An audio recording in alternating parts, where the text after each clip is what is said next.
ഈ വേദഭാഗത്തിലും നമ്മെ ഓർപ്പിക്കുന്നത് തൻ്റെ ഏകജാതനായ പുത്രൻ എന്ന ഒരു വലിയ അനുഭവമാണ്.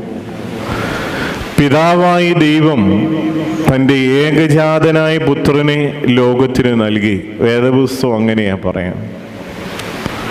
വിശ്വാസ പ്രമാണത്തിൽ നമ്മൾ ചൊല്ലുന്നു, ദൈവത്തിൻ്റെ ഏക പുത്രൻ.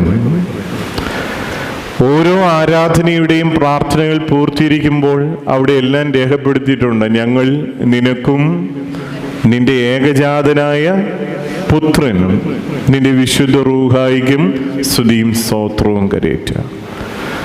ദൈവത്തിൻ്റെ ഏകജാതനായ പുത്രൻ നമ്മുടെ പാപങ്ങൾക്ക് വേണ്ടി ഒരു പിതാവ്